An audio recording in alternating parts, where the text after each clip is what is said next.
Bonjour tout le monde, bienvenue à Un peu de crime dans ton café 2024! Ouh! Bruit de champagne! Pop! Pop! Champagne! Oh yeah! Clic, clic! Yeah! Champagne! Feu d'artifice! Oh wow, c'est fun, on est revenu! Eh oui! On est en février! Les gens qui pensaient que 2024 was the year sans ces deux fatigantes-là, sorry! Non! Malheureusement, on existe encore. Et Comme l'amour, aujourd'hui- on existe encore. Oui, de Natacha Saint-Pierre. C'est Natacha ça? Non, c'est Céline. Quoi? Ben oui, c'est Céline Dion. Ben non. Ben oui. Ben non. Ben oui. Ben non. Ben oui. C'est une des grosses tunes. à L'amour Céline. existe. Moi, je pensais que c'était Martine Chose Non. ou Natacha Saint-Pierre. De qui tu parles? Chanson de Martine? Céline. Ben voyons donc. Mais j'aime pas ça. Ça, je veux dire, unpopular opinion. Pour commencer C'est avec une une chanson de tangente. Plamondon. Mais ça me dérange pas. Moi, ce que je voulais dire, c'est que j'ai bien de la misère avec Céline parce que... je sais, c'est sacrilège. OK? On peut pas dire qu'on a de la misère avec Céline. Parce qu'elle fait juste des chansons d'amour. Puis je peux pas écouter ça puis pas penser à René Angélil. Puis ça me rend mal à l'aise. J'avoue que j'aime pas ça penser à René Angélil. En général. Mais tu sais, t'écoutes une affaire comme ça ou comme l'autre chanson. Pour que tu m'aimes encore. Ou J'avais The un blanc. Power of Love. Ou The Power of Love. Ou son cover de Roy Orbison. I drove all night. Puis là, tu penses à René Angélil. Ouais. Avec sa petite couette maigre, là, puis comme... Ses sa voix lunettes comme de ça. soleil, Ses lunettes de soleil, puis tout. Puis je suis son comme, gambling. Puis sa différence d'âge avec Céline. Puis je suis comme... Ah. Ce n'est pas romantique pour une scène, finalement. J'aurais Non. préféré que ce soit un Martine Chose, dont j'avais oublié le nom. Martine Saint-Pierre. Saint-Clair? Saint-Clair. Saint-Clair. Saint-Clair. Natacha Saint-Pierre, voilà. Natacha Saint-Pierre, Ok, Martine Saint-Clair. assez de tangente. Bienvenue à Un peu de crime dans ton Les gens café. sont comme « Oh my God, Oh my God. elles ne s'agissent pas. Ces deux femmes ne connaissent pas la musique québécoise. Non, c'est juste moi. Alors aujourd'hui, on parle d'un crime qu'il y avait dans Allô Police. » Exactement. Allô? Allô, la police. Combien de fois vais-je chanter « Bonjour la police C'est un défi pour 2024. » Ouais? Ben aujourd'hui, 2024 is the year. je vais essayer de chanter au moins une fois. Ou ne serait-ce que comme les petites notes au début. C'est correct, ça. Oui, parfait. Donc, on va faire ça. Mais avant, Ouais. tu vas nous parler d'un café très spécial. Ouais. Parce que tu l'as reçu à Ah. ta fête. En cadeau En cadeau. de ma maman. Puis, il n'y a rien de mieux que le café que tu reçois en cadeau dans la Oui. vie. En effet, Mhm. ça goûte l'amour. C'est vrai, ça. Alors, Est-ce qu'on peut nommer ta maman? ben c'est... Ou tu préfères qu'elle garde l'anonymat? C'est maman de Audrey. L'anonymaman! L'anonymaman! Je suis rendue tellement bonne dans mes jeux de mots. Eh En non, 2024. c'est les personnages de Un peu de crime dans ton café. Ton père Ah, mon père! qui demande quel est le crime, Oui, puis ta mère. qui donne du café. Qui donne... Ben, c'est bon, ça. Fait que ma très chère maman, qui est maintenant une grande amie de Éric Bruno. Oh mon Dieu, c'est vrai! Elle l'a rencontré sur un court de pickleball. Exactement. C'est toute une anecdote. Puis c'est toute une vrai, anecdote. on vous jure, c'est arrivé pour de vrai. Oui, oui, oui. Oui, puis il a dit qu'il allait venir à notre podcast si on appelait son agent. Avons-nous Exactement. appelé son agent? On est des millénials. Oui. Je On sais fait pas à votre ça, question. appeler du monde. Avons-nous peur? Oui, Oui, aussi. très. Mhm. Alors, Qu'est-ce qu'on pourrait mettre pour le rencontrer? nos plus beaux atours. J'aimerais un pyjama à pattes. Mais je n'en possède pas, donc... Tant que je n'ai pas de pyjama à pattes, Ben, je je peux ne te peux pas rencontrer Éric Prêtez Bruno. le mien. Ah, t'en as un, toi? Ah non, mais c'est vrai, il n'y a pas de pattes. C'est un... tu sais, les gros pyjamas que t'es comme un animal, là? Oui, Je vous laisse deviner que je suis une chauve-souris. mais il n'y a pas de pattes? Non. Mais Mais ça, il y a- ça a des pattes, les chauves-souris. Mais il y a, C'est comme une tu sais, chauve-souris avec des pieds d'humain. mais il y a une flap sur les faufounes pour ouvrir les faufounes pour aller aux toilettes. Toujours. Ou Toujours. comme mon père appelle ça, avec ce terme très classe, il Oui. appelle ça une dompeuse. Moi, je pense que c'est peut-être un terme officiel et accepté par tous, mais qu'on connaissait pas. Bon, trêve de niaiserie. Oui. Oui, 3 heures plus tard, voici le café que ma maman m'a donné en cadeau. Elle dans l'avait... son anonymement. Voilà. Voilà, fallait que je répète ma joke. elle l'avait acheté dans un marché de Noël. Oui. Et c'est un café du torréfacteur Mademoiselle Café, qui est un torréfacteur de Sainte-Julie. Alors, encore une fois, les gens sur la Rive-Sud, vous êtes favorisés parce qu'on vient de la Rive-Sud. Fait que c'est normal qu'on ait un peu plus de ce bord. On est biaisé, oui. On est un petit peu biaisé, on s'excuse. Mademoiselle Café. Oui. Je m'attendais à quelque chose de moins répétitif que je sais pas. Ben là, Je sais pas, Mademoiselle Caféinée. Mademoiselle Café, je trouve ça... ben, on garde ça simple. Ah oui, ben c'est C'est- correct. Simple, efficace. Oui. Merci.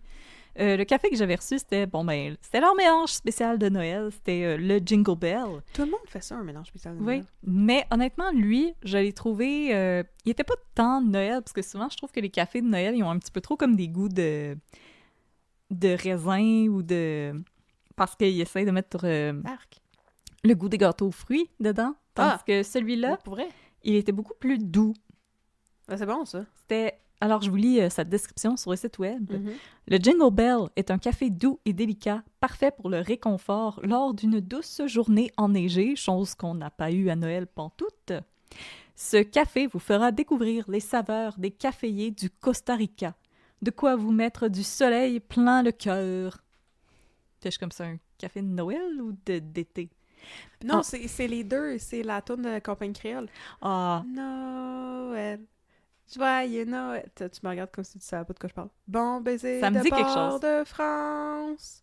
Ce soir, on est à la télé. Je suis toute seule qui connaît cette chanson-là? ça me dit quelque chose, mais je peux pas t'accompagner. Mais c'est parce que je chantais. Oh my Je God. pensais que tu allais chanter du beau dommage. Non, la vraie chanson de la Compagnie Créole. Mon Dieu, je suis tombée à être décalée à son. La vraie chanson de la vraie. Non, je suis sûre que ça existe. Ok. J'ai pas été élevée à la compagnie créole. s'appelle Bon baiser de... Je suis sûre que je me trompe, puis c'est pas Port-de-France. Mais ça doit être Port-au-Prince. C'est Fort-de-France. Ah! C'est une vraie affaire. Regarde, Bon Et je te baiser de croyais. Fort-de-France, la Compagnie Créole. Bon, voilà. C'est merveilleux. Fort-de-France. Port-de-France. Ça aussi, c'est une affaire qui est nommée un peu bizarrement. J'aurais plus appelé ça Oui. Port-de-France. J'avoue Pour qu'il y qu'il y ait avait moins plus de de F. sens. Moins de F. Voilà. Donc, Donc, c'était le café que je vous recommande. oui. Le Mademoiselle Café, qui est un torréfacteur de Sainte-Julie. Mhm. Le café, en tant que tel, c'est le Jingle Bell. Mais Noël est fini et ils ont d'autres sélections que vous pouvez vous procurer sur leur site web. Voilà.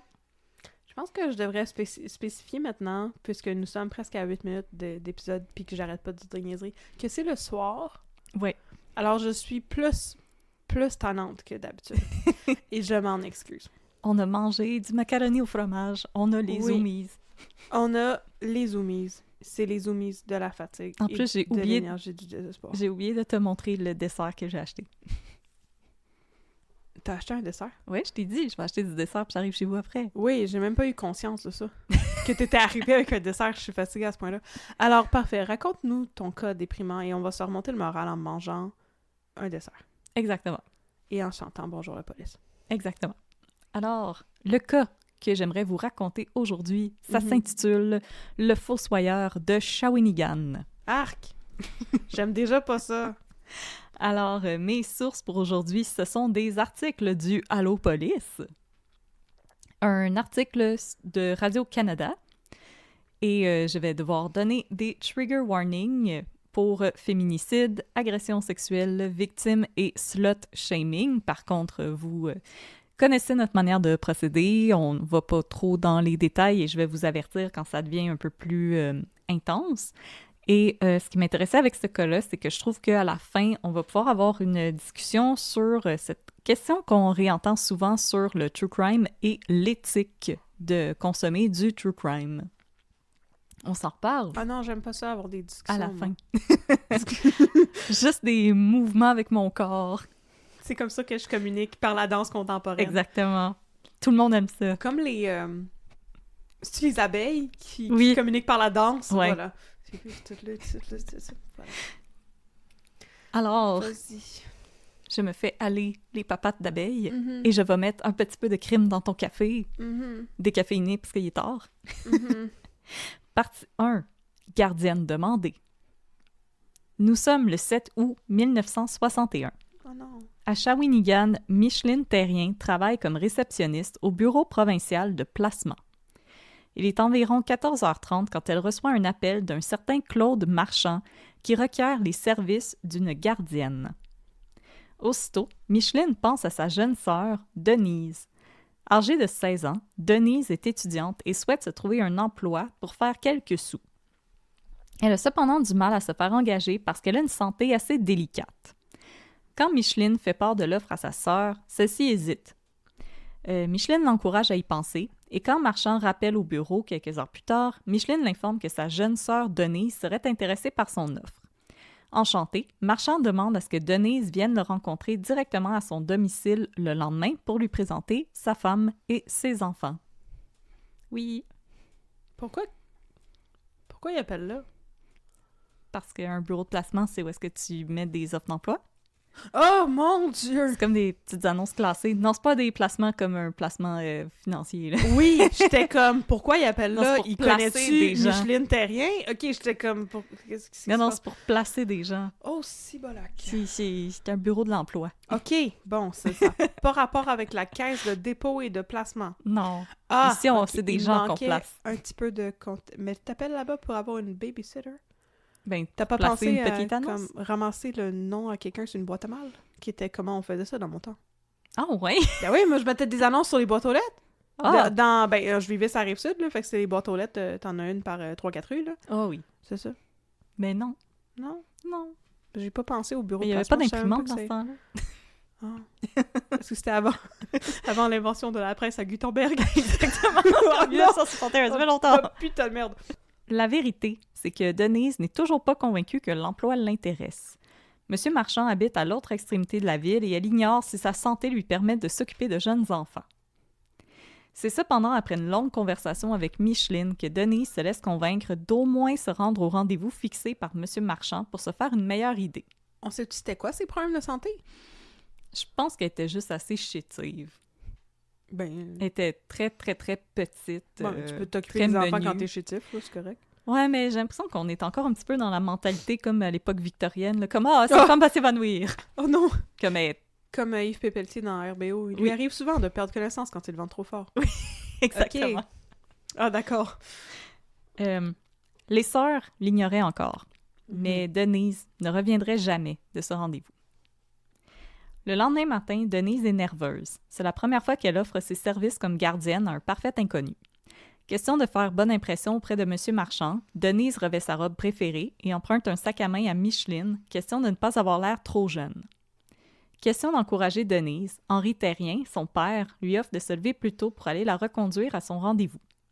Cependant, Henri tarde à se réveiller et comme Denise a peur d'arriver en retard chez M. Marchand, elle décide de prendre le bus toute seule.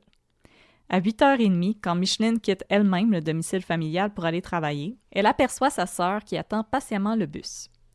Le chauffeur de bus, Jean-Guy Carignan, se rappelle de Denise car celle-ci lui a demandé s'il pouvait la déposer au lieu de son rendez-vous à quelques mètres d'un arrêt habituel desservi par le bus. Celui-ci accepte et dépose la jeune femme à proximité du motel Caribou et du cimetière Saint-Michel. Je n'aime pas ça. Yeah. En passant, faites pas ça à Montréal, demandez un autre arrêt d'autobus, on va juste vous pousser en bas de l'autobus. C'est possible. Ouais, non. On arrête direct au milieu du boulevard puis on le pousse en bas. Exactement. Sur le terre-plein. Fuck de you. préférence. Fuck you. Arrange-toi. Arrange-toi avec tes drops. Voilà. Partie 2. On peut pas pousser les gens sur le terre-plein. Parce que Non. la porte de l'autobus, elle est pas de ce côté-là. C'est du côté du trottoir. Oh, je suis pas allumée. Partie 2. Où est Denise? Mais pourquoi qu'elle le rencontre dans un motel? C'est bien weird. Tu sais, quand moi, là, j'ai une grande expérience de gardiennage d'enfants avec Ouais. mon affaire de boîte à mal de tantôt. Ouais. Puis quand tu vas rencontrer la famille, tu vas dans la maison parce que tu rencontres les enfants. Oh my god, how dare you percer des trous dans cette histoire Ah, excusez. qui fait comme full de sens. Jusqu'à date, oui. Non, non, ça va tout être expliqué tantôt, là. Puis tu sais qu'on aime ça, rire des noms. Oui. Je trouve ça drôle de s'appeler Henri Terrien. Ça fait trop de ré. Puis il y a des pires noms que Il y a ça. des vraiment Mais moi, je pires trouve noms que ça que fait ça. vraiment joueur de hockey des années 60. Ah! Henri Le Terrien! numéro 57! Henri Terrien! Oui, oui, oui, oui, oui, oui! Oui, non, c'est vrai que ça fait ça. Alors, avant de partir, Denise avait informé ses parents qu'elle serait de retour aux alentours de 16 heures. Or, quand 16 heures arrivent et qu'on est sans nouvelles de Denise, la panique commence à s'emparer de la famille. Sans attendre, ceux-ci partent à sa recherche. Dans un premier temps, on tente de localiser ce fameux Claude Marchand qui avait appelé au bureau de placement pour quémander les services d'une gardienne. Les craintes des terriens deviennent de plus en plus réelles quand ceux-ci apprennent que personne ne connaît de Claude Marchand qui habiterait à Shawinigan et qui aurait des enfants en âge de se faire garder. C'est bien weird, ça. En plus, puisque ce supposé M. Marchand s'est contenté de téléphoner au bureau de placement plutôt que de s'y rendre directement, Micheline ne connaît que sa voix et ne saurait le décrire à la police. Oh, whoop. Oh, ça va pas bien. Nope. Ils vont-tu le trouver? Le Claude Marchand? Ouais. On y arrive. Est-ce que son nom est un anagramme de Claude Marchand? Puis il a juste comme réorganisé les lettres de son nom pour se trouver un pseudonyme? Non, c'est pas à ce point-là. Ah, OK. Face à cette impasse, les terriens se rabattent sur l'autre information dont ils disposent afin de retrouver Denise, le lieu du rendez-vous fixé par un homme mystérieux qui n'était définitivement pas Claude Marchand. Ouais. Quand les terriens se rendent à l'adresse qui avait été fournie à Micheline et transmise à Denise, ils tombent nez à nez avec un chalet abandonné depuis longtemps. Selon les rares voisins du domicile, les propriétaires auraient toutefois pris soin de bien verrouiller les portes et les fenêtres avant de quitter. Ce qui est un détail intéressant. Moi aussi, quand je pars, je confirme à mes voisins que j'ai barré ma porte. Que j'ai barré mes fenêtres. Exactement. Ça Pourquoi mon chat essaierait de se sauver? Ça m'arrive toujours. Ben oui, Tu mets des petits bâtons en bois là, pour empêcher les fenêtres de slider. Au revoir, voisin, j'ai barré mes portes. Mhm. J'ai barré la trappe à sécheuse. Oh, wow! Plus personne ne peut entrer ni sortir. C'est fini! C'est à ce moment que la mère de Denise comprend que celle-ci s'est fait tendre un piège. Mais là, attends, t'as dit tantôt que le chauffeur d'autobus l'avait déposé à côté d'un cimetière pis d'un motel. Il est où le chalet? Il était de l'autre côté de la rue. Le chauffeur d'autobus? Il y a deux côtés de la rue! Non, du côté qu'il n'y avait pas la porte, il y avait le Oui, chalet. c'est ça. Ah, ok, oui. Non, mais le chauffeur d'autobus, il a pas fait comme... C'est pas une place pour un rendez-vous, ça? Écoute, Hey, il devait madame. avoir au moins 3 autres personnes à aller mener en quelque part, là. Non, ben plus que ça, oui. Les gens de Shawinigan vont être comme « Hey! Non, on aime ça Shawinigan parce que c'est là qu'il y a la brasserie Le Trou du Diable. Placement de produit. » Exactement. Juste mon chum travaille chez Molson, puis ça appartient à Molson. Ouais, fait que t'es comme C'est « Acheter de la des bière, formations le trou du professionnelles. diable. C'est bon, Le Trou du Diable, sont bien fins Miam, là-bas. miam, miam, Font-tu leur slurp, bière, slurp, aiment ça, slurp. slurp, slurp, slurp. Par contre, la voisine du chalet où Denise se serait rendue raconte aux terriens que quand son mari est décédé, le fossoyeur du cimetière situé à proximité du chalet, Marcel Bernier, lui aurait demandé si elle souhaitait lui vendre son chalet en échange pour un lot et une épitaphe pour son mari. Celle-ci aurait toutefois refusé cette offre franchement weird et digne de Skyrim. Est-ce que tu veux une pierre tombale en échange de ton chalet? What? J'ai accepté le deal. Voilà. Mais c'est Moi, bien, moi, je prends mes vacances d'été où? Mais ça c'est pas pantoute proche dans la même valeur qu'un chalet pis une pierre tombale et un trou dans la terre. Tu peux chiller là l'été. Mais je veux dire, il y a même pas le cercueil d'inclus là. Non, C'est vraiment pas un bon c'est deal. un lot et une pierre tombale. Ben c'est ça. Pas le cercueil. Puis c'est le cercueil qui coûte Cher, c'est ça. Fait que Ouais. c'est comme. Ben là, je trouve. En tout cas, non. T'as bien fait de garder ton chalet, madame. Ah non, j'ai économisé. On l'a mis dans un Tupperware. Mhm. On l'a mis dans un tombeau à céleri Tupperware. Il va rester frais longtemps. C'est la bonne forme. Oui, exactement. Souhaitant fouiller toutes les pistes, les terriens se rendent au cimetière Saint-Michel où habite Bernier dans une petite maisonnette qui lui servait également de bureau. Oh non. Sur place, le fossoyeur Marcel Bernier est plutôt évasif face aux questions que lui posent les terriens. Oh non. Parfois, il affirme avoir vu Denise descendre du bus pour aussitôt revenir sur son témoignage et répondre par la négative, affirmant qu'il s'était plutôt rendu à l'autre bout du cimetière pour y tondre le gazon. Oui. Ça Oui, pousse, ça pousse! Oui, mais non. Malgré l'impression douteuse que lui laisse Marcel Bernier, la mère de Denise, ses frères et sœurs ainsi que quelques amis et camarades de classe qui avaient offert leur aide à la famille afin de retrouver Denise n'ont d'autre choix que de rentrer chez eux. Mm. Vers 19h, Henri Terrien, qui avait débuté son quart de travail à 15h à l'usine du pont de Shawinigan, téléphone à sa femme sans savoir l'angoisse dans laquelle celle-ci se retrouve. Lorsque sa femme l'informe qu'elle est sans nouvelles de Denise suite au rendez-vous de celle-ci, Il panique et s'en veut à mort de ne pas avoir accompagné Denise à son rendez-vous. Oh, pauvre monsieur. Monsieur Terrien obtient alors la permission de son patron de quitter son poste et d'aller prêter main forte à sa femme. Bravo au patron d'usine des années 60. Dans ma tête, vous êtes pas de même. Ben, c'est ça que j'allais dire. Il était bon chill. Ah ouais, vas-y, mon Henri, va aider ta bonne femme, là. En tout cas, Oui, va retrouver ta bru. Non, c'est pas sa bru. Va ouais. retrouver ta fille. Ouais, c'est ça. Je suis sûre que c'était pas si doux que ça, Non. comme dismissal, là. En tout cas. Se disant... pauvre Henri. Oh. Pauvre Henri. Se disant que celle-ci est sans... Excuse d'avoir ri de son nom. Se disant que celle-ci est sans doute déjà en train de faire le tour du voisinage pour retrouver Denise, Henri Terrien se rend directement au poste de police afin de signaler la disparition de sa fille. Ah, il avait pas fait ça avant? Non, je suis comme... C'était comme un peu l'étape numéro 1, guys, mais c'est correct. Mais peut-être que ça... Ben, je veux dire, c'est sa femme. Elle savait peut-être pas que c'était ça qu'il fallait que tu fasses. Elle savait pas utiliser le téléphone si c'était une femme dans les années 60. Ben non, je veux dire, tu prends le C'est combiné, dangereux. puis avec tes ongles manicurés, C'est dangereux, c'est facile là. de juste glisser quand tu composes un Puis là, téléphone à d'un roulette. coup, que tu glisses trop fort puis que tu donnes un coup dans l'utérus, puis là, tu deviens hystérique. Ou tu t'enfonces un ongle dans l'œil, puis tu perds ton œil. Ou comme tu brises ta belle boucle d'oreille. Ben là, moi, je voulais me porter à la défense de la madame et dire que peut-être qu'elle savait pas qu'il fallait que t'appelles la police, puis c'était ça, bon. Puis là, toi, tu ris d'elle. Non, Comme moi, je riais d'Henri de la Terrien. misogynie des années 60. Ah oui, ok, excusez. Faut rappeler le sarcasme. Oui. Le niveau de sarcasme, mais...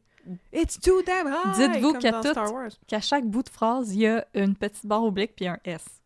Ah! Et c'est toujours sarcasme. Ah, Partie 3. L'étrange Monsieur Bernier. non! Oui. Désespéré, Henri Terrien entreprend de retourner à chaque jour au cimetière Saint-Michel, où Denise aurait été vue en vie pour la dernière fois. C'est là qu'il tombe à son tour sur Marcel Bernier, le fossoyeur du cimetière. À la vue de M. Terrien, celui-ci semble nerveux et tente même de prendre la fuite quand Henri s'approche de lui. Ok, mais là, ça, c'est louche en Oui. tabarnak. D'ailleurs, quand Henri Terrien lui demande s'il aurait aperçu Denise après que celle-ci soit descendue du bus, Bernier lui donne une réponse un peu étrange. En effet, celui-ci affirme que s'il se trouve habituellement dans son bureau le matin, qu'exceptionnellement, le jour de la disparition de Denise, il faisait l'entretien des tombes situées à l'autre extrémité du cimetière. Il ajoute une autre information qui donne froid dans le dos à M. Terrien. Depuis la disparition de Denise, la première chose que je fais en arrivant au cimetière, c'est de vérifier toutes les fosses nouvellement creusées pour voir si quelqu'un n'y aurait pas enterré Denise. La conversation en reste là. Et, police, s'il vous plaît, ce monsieur, maintenant. Mais mais c'est pas la première personne qui tuait. C'est ça? On va y revenir. Ok, parce que je trouve ça weird. Je trouve que tout ça est Elle est weird étrange. pour une petite ville des années 60. Excuse-moi, t'appelles au bureau de placement pour demander quelqu'un que tu vas tuer. Oui. Ça fait Craigslist Killer avant le temps, là. C'est un pionnier. Oui, un avant-gardiste. Ah oui. Mais Il je veux dire, il a ça, paved the way. c'est parce qu'à un moment donné, tu sais bien qu'ils vont te retracer, là. T'es pas un génie du crime, là. C'est quoi cette affaire-là? Non, mais on va y revenir parce que c'est vraiment pas un génie du crime. Ah, pour vrai? Non. Ah, pas comme la madame, là, avec tout le truc de... Je l'explique tellement bien. Ouais, je suis comme, oh oui, la madame. Ah oui, tu sais, la madame avec le truc de... Ah Ok, oui, le elle, gars on la qui salue. s'était fait pogner dans un scheme, qui avait mis une bombe autour du cou, puis Ah l'avait oui. envoyé pour voler Oui, une oui, pizzeria. oui, ce documentaire, on s'en rappelle. Puis là, ça s'appelait comme genre Evil Evil Mastermind ou une affaire de même. C'est ça, Evil Genius ou je sais pas quoi. Puis dans le fond, c'était comme... C'était juste une madame bizarre. C'était juste weird. Ouais. C'était juste bizarre. C'était juste Evil Weirdos. C'était juste du monde bizarre. Il y a personne qui était particulièrement génial là-dedans. Alors, le dimanche suivant, Mm. alors que Bernier est en voiture avec sa femme et sa belle-mère, parce que tu sais, dans le temps, tu faisais des tours de machine, là, c'était comme le loisir. Ben, mon fils, il aime ça faire les tours de machine quand on vient de la garderie. Ah. Il demande ça. Machine! Machine! Non, il dit... Mère, s'il vous plaît, je veux faire un tour de machine. Exactement! J'allais dire non, il dit auto, mais non, ta version est meilleure. Mère, je vous en prie. Mère, je ne veux point aller à la maison. Pourrions-nous faire un tour de machine dans les quartiers de riches? Bien sûr, allons J'aimerais regarder les observer maisons. ces jolies maisons de Westmount. Ah, comme elles sont belles! Voilà. Ma vie est riche et incroyable. J'ai hâte que ton fils grandisse et qu'il nous entende l'imiter. What?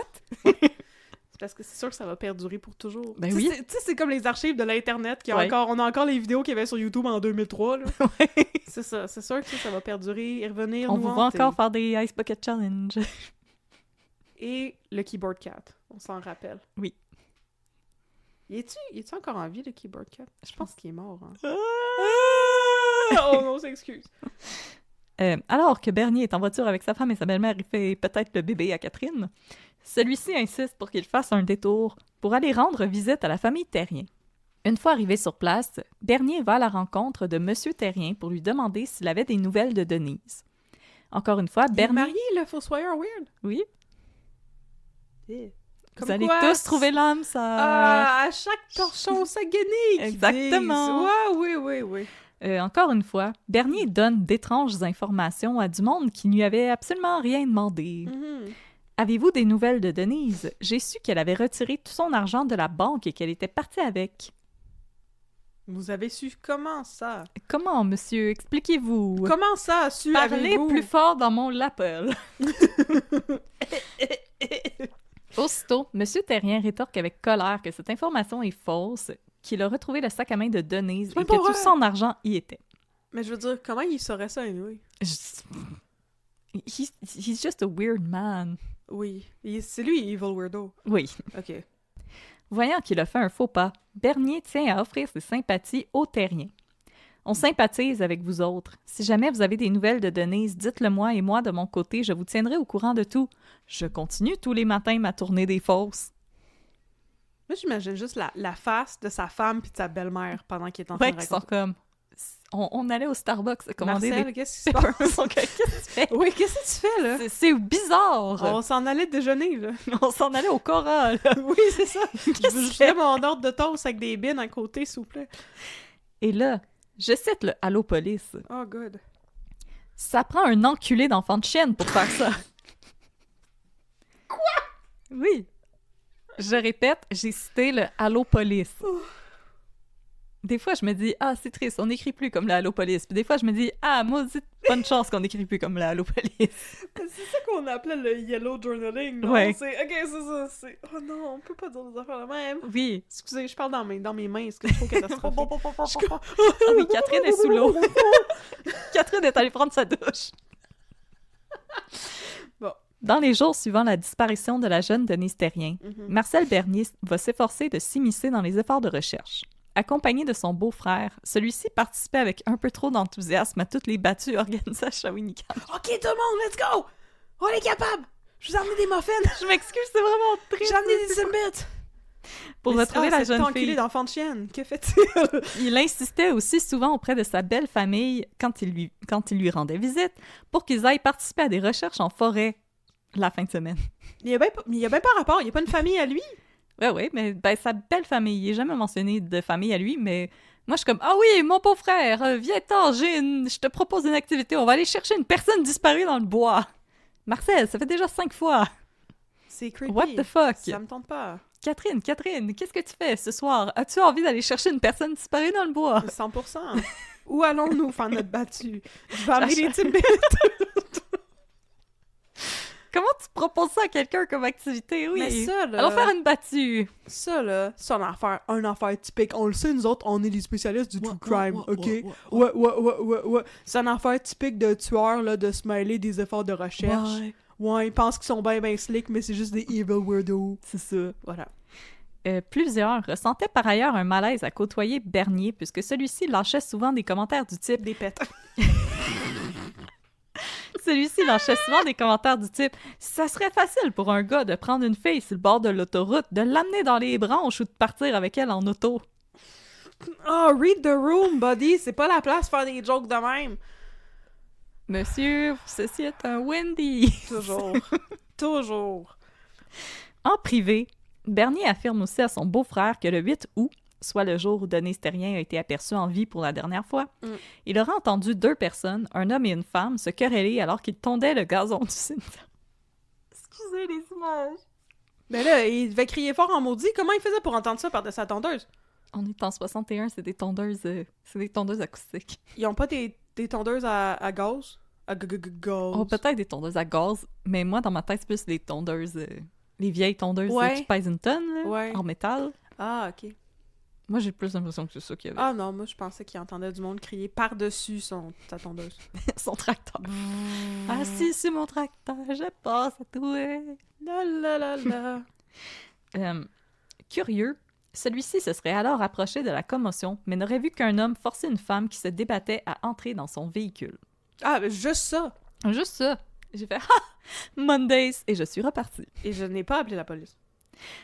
À sa belle-mère, Bernier déclare toutefois que le jour de l'enlèvement de Denise, Pauvre belle-mère! il aurait vu un véhicule noir faire des rondes autour du cimetière. OK, mais toute sa belle famille à ce stade-ci. Ils sont comme « What the fuck, est-ce que tabarnak? » Pourrais-tu arrêter de mentionner ça 2 minutes? T'aurais-tu quelque chose à voir avec cette histoire? Puis là, sa belle-mère, elle y a Mon enculé répondu... de chien sale.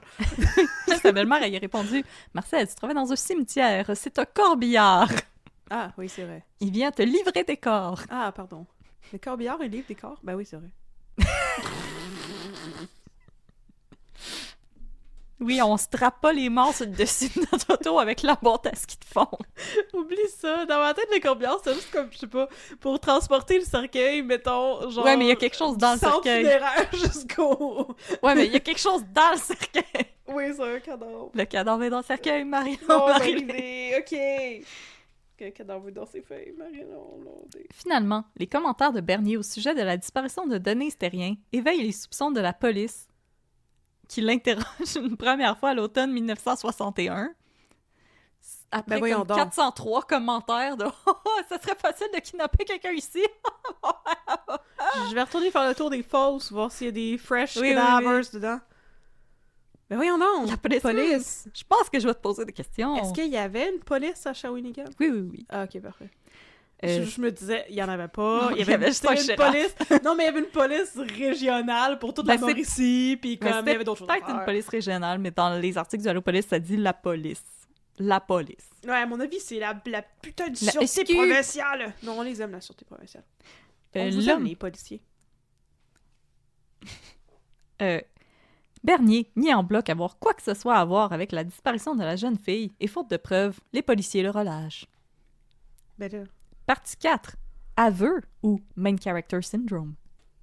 6 mois après la disparition de Denise Terrien en janvier 1962, Marcel Bernier annonce à sa belle-mère et son épouse qu'il sait où se trouve le corps de Denise Terrien. Ah, si bol! Il n'y a rien que moi qui sais où elle est, et pas un chien ne pourra le retrouver. Ah, pas un Je- chien sale. Non, cette fois-ci, juste un chien. Un chien sale. Un gentil chien. Ah, un gentil chien. Rex. Un chien propre. Voilà. Ah. Chien de police. L'escouade Wouf. canine. Wouf! Je le dirai que sur mon lit de mort, et pas avant. Et ça, il n'y a rien que vous autres qui le savez. Ok, mais je voudrais... Tu peux-tu juste déballer ton cadeau de Noël qu'on crisse notre camp? comment on appelle ça? Recant? Tu sais, je voudrais... Oui. Juste, tu sais, nier, là, puis tu sais... Bon, ce que je disais avant, je pense pas qu'il ait tué d'autres mondes avant, parce qu'il est pas capable de se fermer à la trappe. Ouais. On le saurait. Quelques mois plus tard, au printemps, Bernier demande au curé de la paroisse attenant le cimetière Saint-Michel de pouvoir se confesser. Oh, c'est bon. Celui-ci déclare alors avoir menti aux policiers et dit qu'il avait vu Denise aller cogner au chalet abandonné à proximité du cimetière. Cette information contredit directement ce qu'il avait affirmé aux policiers, soit que lorsque Denise était descendue du bus et se trouvait à l'autre extrémité du cimetière, il ne pouvait pas voir la route et les passants. Le prêtre décide toutefois de n'accorder aucune importance à ces nouvelles informations, sachant que Bernier avait tendance à vouloir attirer l'attention et il a assumé qu'il s'agissait encore d'une tactique de celui-ci pour se donner de l'importance. Lentement mais sûrement, malgré les commentaires weird as fuck de Marcel Bernier, le manque de preuves fait en sorte que le meurtre de Denise Terrien devient un cold case. À quelques reprises, des journalistes ont tenté de se réapproprier l'affaire, mais tous se heurtent à de fausses informations fournies par d'autres mondes en manque d'attention. Entre autres, un informateur anonyme qui prétend être un proche de la famille Terrien va se rendre auprès des journalistes du Soleil pour leur raconter que Denise est en vie et se cache aux États-Unis sous un nom d'emprunt. Selon lui, Denise avait eu maille à partir avec des membres influents d'un réseau de trafiquants de narcotiques et avait dû s'enfuir, sachant sa vie en danger. L'informateur refuse par ailleurs de se nommer, prétendant craindre des représailles de la mafia si son nom devait être révélé. Mon Dieu, c'est wild, Shawinigan? On parle d'une jeune fille qui avait peur de garder des enfants à cause de sa santé chétive. Parce qu'elle était trop chétive. Oui, elle fait du trafic de drogue. Ben, elle pourrait faire du trafic de drogue. T'as pas besoin d'être bien robuste pour faire ça. Les sœurs Lévesque. Ben, c'est ça. T'as juste besoin d'une grosse valise. Une grosse valise rouge. Puis Sylvain Roy. Ouais, t'as juste besoin de Sylvain Roy. C'est tout. The Man of Mystery. Naturellement, l'information sera aussitôt démentie par Henri Terrien. Celui-ci affirme que la fugue et autres théories du genre sont complètement farfelues et que sa fille timide et rangée n'aurait jamais eu rien à voir avec des gens du crime organisé. Ce que j'ai pas vraiment de misère à croire. Mais là, fugueuse, elle était... Oh, c'est vrai, fugueuse. Elle était toute chétive et rangée, puis tout à coup, elle est tombée dans l'enfer de la fugue. Oh, c'est vrai. Je l'ai regardé, ce téléroman-là, ça paraît, hein. Dans l'enfer de la fugue. L'enfer de la fugue. J'ai aucune idée c'était quoi, cette Elle doit enfer-là. toujours fuguer et elle peut jamais... Born to Run, comme Bruce Springsteen. Voilà! Et là, je pouvais pas ne pas citer l'article du Allopolis à ce sujet. Ok, cool. Il faut écarter la possibilité d'une fugue chez Denise Terrien. La jouvencelle n'appartient pas à la catégorie de ces jeunes écervelés qui prennent des chances. Issue d'une famille honorable, assise sur des principes solides et des chaises tout aussi solides, j'imagine, Terrien habitait un coquet bungalow à Shawinigan Sud. Tout porte à croire qu'elle y était heureuse. Ses parents, comme ses intimes, la connaissaient comme une fille obéissante, sage et laborieuse. Par pudeur, elle évitait même de se montrer en costume de bain. Je pense pas que c'est ça que ça veut dire, laborieux. Ouais, moi aussi, je suis comme, non, laborieux, c'est comme... C'est quelque chose qui est difficile à faire, non? Ouais. Ok. Je veux dire, il voulait-tu dire travaillante, tu sais, comme Je un pense que labeur? Oui, je pense que oui. Ok. Oui, mais... Elle était une fille laborieuse. Exactement. Une jeune jouvencelle. Une jeune De jouvencelle. Shawinigan Sud. Je pense que le mot jouvencelle en 1961, il a fait comme, pardon? Une jouvencelle. Je pensais que j'étais partie avec l'époque des Lumières, moi, là. Ah, c'est magnifique. Une jeune débutante. Une jeune débutante. Jouvencelle, là. Je savais C'est pas beau. qu'il y avait des balles à Shawinigan. Oui, on l'a reçu à la Cour du Roi. C'est incroyable. Wow. Alors, sachez-le, si vous êtes déjà sorti de votre maison en costume de bain, selon le Allopolis, vous méritez de vous faire kidnapper. Il y avait pas de costume de bain dans cette description-là? Ben oui, à la fin, elle évitait de se montrer en costume de bain. Ah, oui. Elle se montrait juste en costume de douche. C'est pas pareil. Avec le casque de douche. Exactement, avec des fleurs. Pas montrer ses cheveux. Non. Voilà. Partie 5. Oui. Un informateur. C'est-tu le même informateur à Non, propos de... c'est un autre. C'est un vrai? Un vrai informateur. Ah, ok. Il est tout petit, c'est un informateur. Il était-tu en Fort Boyard? Malgré le temps qui Je passe... vais jamais aller à LOL. Non. Je ris à mes propres jokes. Je sais que moi, on est éliminés, ça fait longtemps. Là. Patrick Huard sera en train de nous frapper.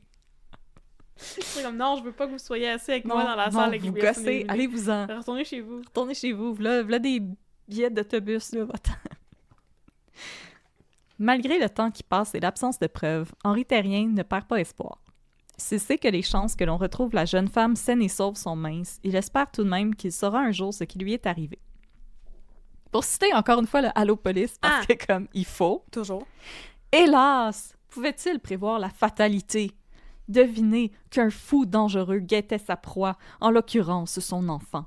La fatalité est la seule responsable. Sous le couvert de l'anonymat, le monstre ourdissait déjà la perte d'une jeune fille. Il ne savait pas lui-même le nom de sa victime.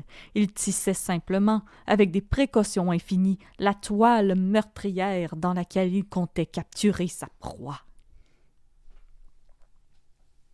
Moi, je pense que c'est... Wow! Moi, je pense que c'est quelqu'un qui a fait des études en lettres françaises à l'UDM. J'ai fait mon cours classique. J'ai fait mon cours classique. Et maintenant, de ça va être poésie. votre problème. Voilà. I'm about to make it your problem. Là, je veux pas trop être stickler des mots qui veulent pas dire ça, mais la fatalité, c'est pas ça que ça veut dire, Non. monsieur. Je veux dire, il y a quelque chose qui est fatal, mais la fatalité, ça veut dire le destin. Je pense pas qu'on peut dire que c'était le destin de Denise Terrien de se faire assassiner par un fou furieux. Je pense pas que c'est ça qu'il voulait dire. J'ai dit qu'il avait fait son cours classique, j'ai pas dit qu'il avait réussi. Non, c'est ça, excusez. Moi, j'ai dit qu'il y avait eu des coups de règle ses doigts une couple de fois. Puis c'est clair qu'il était pas allé à l'UQAM parce que ça n'existait pas l'UQAM. Non. Voilà. En 1964, Henri Terrien écrit une lettre en son propre nom au tout nouveau procureur général Claude Wagner, afin de plaider pour que de Wow. nouveaux efforts soient déployés pour retrouver sa fille. Ça, c'est un beau nom, ça. Alors, ça, c'est un nom qui a du prestige. Oui, je sais que Wagner était un fasciste de merde. Fallait juste que je le dise. Oui. Bon. Et on n'aime pas les Pas fascistes. Claude Wagner, je veux dire Richard Wagner, Richard le Wagner. compositeur. Bon, voilà. Si Wagner ne va jamais répondre à la lettre de Ben voyons. Terrien, de nouveaux efforts vont effectivement être déployés en 1965 pour que l'on Oh. retrouve Denise Terrien, ou du moins sa dépouille. Oh non! Ce que la famille Terrien ignore, c'est que la police décide de réouvrir l'enquête parce qu'elle bénéficie désormais d'un atout de taille, un informateur qui peut les renseigner sur l'emplacement de non pas un, mais bien 2 corps de femmes portées disparues il y a de cela quelques années. Oh non, il avait tué quelqu'un d'autre pour vrai! Mais comment ça qu'il s'est pas fait attraper avant? Maudit enculé de chien sale. Ok, parfait. Dans un premier temps, les policiers provinciaux parviennent à retrouver la dépouille d'une certaine Laurette Baudouin. Oh non! Dans la jeune trentaine, Oh celle-ci non. était une femme marginalisée, Oh jugée non. comme excentrique par plusieurs parce qu'elle avait divorcé de son mari. Oh, la honte! Oh la honte! Mais c'était pas facile de divorcer dans ce temps-là. Non, je sais que c'est le début des années 60. Là. Et elle offrait ses services à titre de travailleuse du sexe Oh, pour mon arrondir Dieu. ses fins de mois. Oh, ça, là, c'est épouvantable. Hein? Ça n'a Hey. pas de bon sens. Tu sais, les femmes qui font ça, c'est pas comme s'il y avait Des une hommes qui les demande payaient pour faire ça. Exactement. C'est pas hypocrite, pantoute, de décrier Non. ça, parce que, je veux dire, ces femmes-là, ils seraient pas prostituées s'il y avait pas du monde qui voulait avoir leur service. Et on sait que c'était difficile d'être divorcé à cette époque-là. Non, fait c'est que- c'est pas ça que je voulais dire. Non, je sais. Puis je veux juste spécifier, là, aucun jugement sur ce que Laurette Baudouin faisait. Ben non, zéro. Moi, Pour- je voulais juste dire à quel point c'était hypocrite que Oui, le monde oui, chiale oui. sur la prostitution. C'est ça. Puis je veux juste double down puis dire que c'est correct ce que Laurette Baudouin faisait. Ben oui, c'est ça. Tout le monde a besoin de vivre. Ben oui. Puis non, moi, ce que je voulais dire, c'était pas... Non, non. genre, c'est pas facile. Ouais, ouais. Non, c'est pas facile de divorcer, c'est triste, les enfants. pis tout. Non, je veux dire comme... Non, non. Littéralement, les procédures pour se divorcer, les À années cette 60, époque-là, c'était difficile, vraiment fallait- difficile. Je pense qu'à Ça- cette époque-là, c'était encore juste si l'autre avait fait un adultère, puis Oui. tu pouvais le prouver hors Oui. de tout doute. C'est ça. Puis même peut-être des cas de violence conjugale. Non, je pense Non. vraiment pas. Fait que voilà. aucun- J'en doute ben Ouais. gros. Alors, En tout cas. aucun jugement sur Laurette Baudouin. C'est le Allo Police qui faisait des jugements et pas moi. Elle avait disparu au mois de mai 1962 et à l'époque, certains avaient pensé que cette disparition pouvait être liée à celle de Denise Terrien, no shit. Mm. Mais encore une fois, l'absence de preuves avait empêché les policiers d'arriver à une conclusion. Grâce aux informations obtenues par la police, la dépouille de Baudouin est retrouvée dans une fosse du cimetière Saint-Michel à Shawinigan. Ben là, qu'est-ce qu'il faisait, Marcel? Il surveillait pas les fosses! Non, il était allé checker les autres à l'autre bout du Il était allé cimetière. passer Il la était pas tondeuse là. à côté du couple qui s'engueule. Il essayait d'écouter des chicanes. Spirdati! Yeah! Je vais en parler à ma belle-mère! Ma belle-mère qui est comme « Oh, sacrément pas lui! Petit Marcel. » Finalement, quelques jours plus tard, les restes de Denise Terrien seront déterrés dans une région boisée située entre Shawinigan et Oh. Lac-à-la-Tortue. Ok, au moins, elle était pas dans une fosse. Non. avec. Malgré les renseignements de l'informateur, la police a mis beaucoup de temps à retrouver l'endroit exact où la jeune femme avait été enterrée parce que l'informateur disait que le paysage du mois de mars était trop différent du paysage du mois d'août. Ben non, mais je m'excuse, mais le bois, c'est les le bois, là. couleurs. ça- C'est pas pareil! Ben non, mais je veux dire, en général, t'es-tu capable de décrire à quelqu'un avec précision quelque Non. chose dans le bois? Non. Ben là, il y a un arbre, puis à côté, il y a un arbre, puis là, il y a une roche. Puis là, il y a un écureuil, oh non, puis puis là. Là, il est plus là. Ah, ça, c'est l'arbre avec un nœud dedans, là, tu sais. Il y en a juste un arbre avec un Ouais, nœud. juste un. Tous les arbres ont des nœuds dedans. Suite à la découverte de la dépouille, on peut finalement procéder à l'arrestation du suspect qui était dans la mire de la police provinciale C'est et qui? sans doute la vôtre depuis le début de cette affaire. C'est qui? Parce que vous l'aurez deviné, chers et chers auditoristes, l'informateur de la police, c'était Marcel Bernier. Ben voyons donc! Il est bien niaiseux! Attends. En effet, celui-ci avait été placé en état d'arrestation en 1962 après avoir attaqué l'abbé Grégoire Leblanc, l'administrateur du cimetière Saint-Michel. Ben là, c'est quoi son problème? La police provinciale l'avait arrêté et accusé de menaces et de tentatives de meurtre sur la personne du curé. Depuis, il bénéficiait de depuis, les policiers bénéficiaient de tout le temps dont ils désiraient pour forcer Bernier à cracher le morceau au sujet du meurtre de Terrien et de Baudouin, chose à laquelle il ne s'attendait pas pantoute. Mais pourquoi il a attaqué un pauvre curé? On le sait pas. Mais il a attaqué un curé. Peut-être au sujet de la gestion du cimetière ou de son emploi. Peut-être. Mais c'est pas une raison d'attaquer un curé. Non, je sais. Non. À l'hiver 1964, Bernier accepte finalement de collaborer avec la police quand, suite à son arrestation, son beau-frère avait repris son poste à titre de fossoyeur du cimetière Saint-Michel. Oh non! Voulant effectuer des travaux sur la maisonnette qui servait aussi de bureau, il avait commencé à creuser la cave et s'était aperçu qu'un trou y avait déjà été fait. Oh mon Dieu, la trahison, son beau-frère. Son propre beau-frère. Avec sa propre belle famille. Sa propre belle famille qui devait avoir full de peine qui s'en aille en prison. Oh non, Marseille sera pas là pour le souper de Noël. Oh, so sad. Le beau-frère alerte la police qui trouve, au fond d'un trou de 8 pieds de profondeur, 5 pieds de longueur et 2 pieds de largeur. Ah, c'est beaucoup de pieds, ça. C'est beaucoup de pieds. Oui. De la jute pourrie et des bidons d'essence. Vraisemblablement, Bernier y avait brûlé les effets personnels de ses victimes. Il n'avait laissé à Denise qu'un petit chapelet de billes de plastique qu'elle traînait partout avec elle. Partie 6. Le procès. Lorsqu'il est appelé à témoigner à son propre procès, Bernier relate dans les moindres détails les événements du 8 août 1961.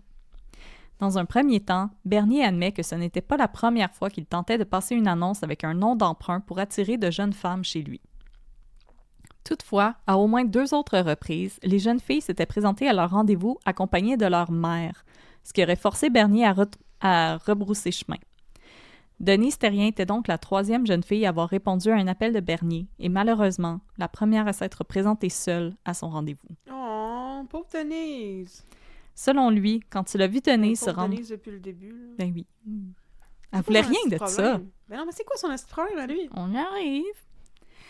Selon lui, quand il a vu Denise se rendre au chalet abandonné, il serait allé à sa rencontre pour lui demander si elle était la jeune fille qui avait répondu à l'annonce d'un certain Claude Marchand. Quand celle-ci a confirmé la chose, Bernier l'aurait informé que Marchand avait eu un empêchement et qu'il aurait appelé Bernier pour lui demander de conduire Terrien à son chalet situé dans le rang Saint-Mathieu. Terrien accepte et embarque dans le camion de Bernier, qui la conduit effectivement dans un boisé du rang Saint-Mathieu. Une fois arrivé à destination, Bernier demande à Terrien de l'embrasser, ce qu'elle refuse. À ce moment, la jeune fille est prise de panique. Un hélicoptère survolait la clairière et Terrien tente de sortir du véhicule et fait des signes à l'appareil en appelant à l'aide. Bernier raconte avoir alors été pris de panique et aurait attrapé la jeune fille, la forçant à revenir dans la voiture. Là, il l'aurait étendue sur la banquette arrière et aurait tenté de la faire taire en mettant ses mains sur sa bouche. Mais puisque la jeune fille se débattait avec fougue et que l'hélicoptère survolait toujours les environs, Bernier a saisi un tuyau qui traînait par terre et l'aurait frappé au visage. Terrien serait alors tombé inerte. Toutefois, selon un expert médico-légal appelé... Et local. Il venait sûrement de Montréal, en fait. Ah, OK. Appelé à témoigner, le crâne retrouvé dans la fosse indiqué par Bernier portait de nombreuses marques concordant avec des coups portés par un objet contondant.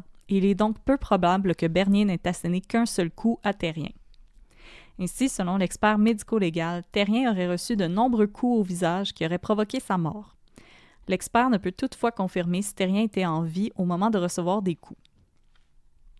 Okay. Bernier conclut son témoignage en racontant avoir enterré Denise sur place dans une fosse d'environ 1,5 pied de profondeur. Après être retourné au cimetière Saint-Michel à Shawinigan, il aurait brûlé le contenu du sac à main de Denise, resté dans sa cabine de camion. Il n'aurait conservé qu'un portefeuille rouge qu'il aurait offert en cadeau à Laurette Baudouin. Oh non, pauvre Laurette! Bernier raconte ensuite les circonstances entourant la mort de sa 2e victime, Laurette Baudouin. Ouais. Celle-ci avait été mariée à Archie Ekerchuk. Désolée, je me suis dit, je vais m'enfarger là-dedans et je me suis enfargée là-dedans. Elle s'était mariée Archie Ekerchuk. Au Dale Howard-Chuck. Oui. D'accord. Mais au moment de faire la rencontre de Bernier, elle était divorcée et offrait ses services comme travailleuse du sexe, ce que Bernier ignorait alors. OK. Qu'est-ce que ça fait? Une différence? C'est donc après quelques rencontres que Baudouin aurait commencé à demander de l'argent à Bernier, celui-ci aurait refusé, déclarant qu'il n'avait pas d'argent. Selon Bernier, c'est là que Baudouin aurait tenté de le faire chanter. Quand le juge questionne Bernier à savoir à quel sujet Baudouin comptait le faire chanter, Bernier explique que Baudouin avait vu le portefeuille de Terrien en sa possession au cours d'une de leurs rencontres. Baudouin l'aurait alors menacé de le dénoncer à la police et aurait été violente à son égard. Et là, moi, ma question, c'est pourquoi Lorette savait que ce portefeuille-là il était à Denise? Puis il venait pas juste de dire il y a 2 minutes qu'il l'avait donné en cadeau à Lorette. Oui, il n'est pas un témoin très fiable, le Coudon, monsieur. est-ce qu'il raconte n'importe quoi, cet homme? Ça se pourrait. Ah, mon Dieu. Quel enculé de chien sale, comme dirait l'allopolice. Enragé, Bernier aurait frappé Baudouin à la figure. La femme est alors tombée au sol, inerte. C'est vraiment un enculé de chien sale. Oui. Tabarnak. Bernier s'est ensuite rendu dans un garage attenant pour y récupérer un bout de tuyau qu'il aurait utilisé pour battre la jeune femme à mort. Ensuite, il aurait pris le corps de Lorette Baudouin et l'aurait lancé dans une fosse qu'il avait creusée la veille dans le cimetière Saint-Michel. Il aurait ensuite arrosé le trou d'essence et y aurait mis le feu. Suite à une question du juge, Bernier déclare qu'il ignore si Baudouin était morte ou vivante à ce moment. Ah! J'espère qu'elle était décédée. Ah, j'espère que lui, il va subir des choses qui sont pas le fun. Pour sa part, l'expert médico-légal ayant procédé à l'autopsie de la dépouille de Baudouin confirme que celle-ci comportait 3 fractures importantes au crâne. Après avoir raconté la mort des 2 femmes, Bernier parle de son historique médical. Selon lui, il avait souffert de tension en 1961 et il aurait été suivi par un psychiatre qui lui prescrivait des médicaments trop forts. Donc, Qu'est-ce que ça veut dire, ça? j'imagine une dépression Ah, en vieille parlance. je pensais comme une migraine. Je comprends. Non. T'as de la tension dans ta tête. OK. L'accusé affirme que ce sont ces médicaments qui l'ont poussé à chercher la compagnie de jeunes femmes parce que son appétit sexuel était décuplé et que sa femme ne parvenait pas à le satisfaire.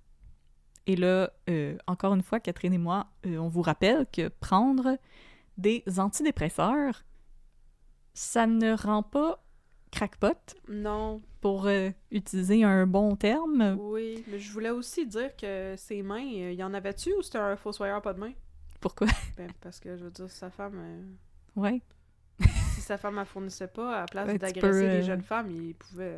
Se fournir tout seul. Ben, c'est ça? Hein? Il pouvait conduire manuel. Oui, et oh, quel bel euphémisme! Mais là, tu m'avais dit tantôt, là, je t'ai dit, c'est quoi son problème? C'est quoi son problème? T'as dit, attends, là, c'est-tu juste ça, là? Oui, c'est ça. Ben, voyons donc, T'es pas sacrément. convaincu. Non, ça Ben, répond pas. maudit. C'est correct, j'ai compris. Je ferme mon ordi. Je ne comprendrai jamais quels sont leurs problèmes à ces personnes qui torturent des gens et qui les tuent. Mais en plus, moi, je me dis, je connais pas grand-chose à l'histoire de la psychologie. Mhm. Mais en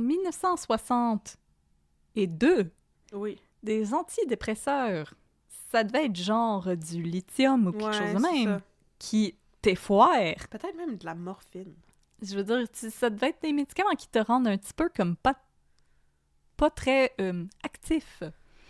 Et c'est surtout que les antidépresseurs modernes, appelons-les comme ça, sont connus pour faire baisser la libido. Mhm. Donc, non, monsieur, votre excuse, elle est rejetée. Mais peut-être que c'était comme le dude là, qui a tué sa famille aux États-Unis, là, puis c'est parce qu'il prenait des amphétamines. Mais les amphétamines ne sont pas des antidépresseurs. Non, les amphétamines ne sont pas des antidépresseurs, mais mettons qu'il était ces amphétamines, genre sans arrêt, Mais pendant comme des semaines, et à un moment donné, il aurait pété une coche et tué toute sa famille.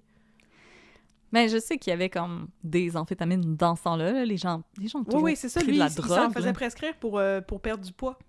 Parce qu'il voulait baisser d'une classe de boxeurs. Non, Oui, c'est vrai, oui, c'est oui, une vraie oui. affaire. Tu sais de quoi je parle? Oui, là? oui, C'est oui, l'affaire ça avec vient, le journaliste. Ça là. vient de me revenir. Ok, c'est ça. Puis là, on va arriver dans quelque chose de similaire à ce cas. Pas vrai? Oui. Avec un journaliste?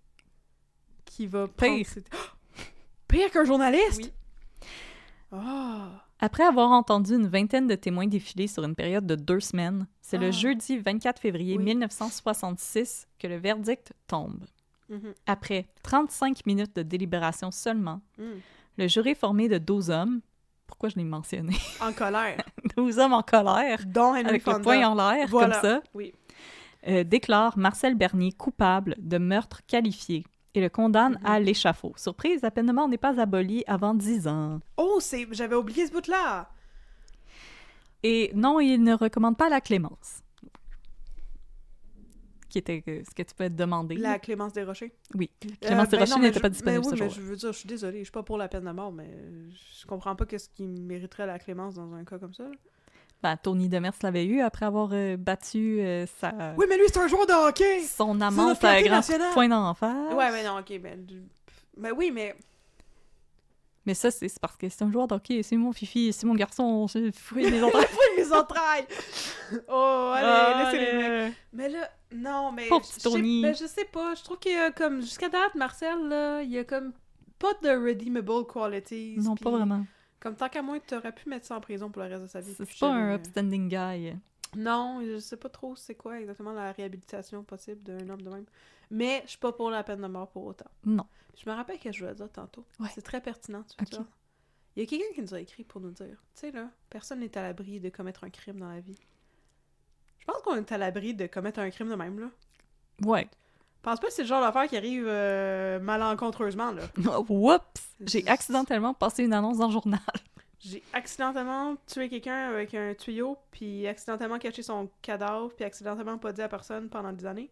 Et accidentellement dit à ma belle-mère beaucoup trop de fois. Oui, mais la personne qui nous a écrit ça avait absolument raison, là. C'était Oui, pour oui. défendre le travail des avocats de la défense, mais là, je m'excuse, mais... Oui. Je pense pas qu'on est à l'abri de... Je pense qu'on est tous, en fait, à l'abri, puis tant mieux Non, mais je veux de dire, commettre quelque chose de c'est même. un accident de voiture, quelque chose de même, ça arrive. Oui! Oui. Mais ce genre de meurtre-là, là- non, je pense que je suis pas mal convaincue que ça va jamais m'arriver.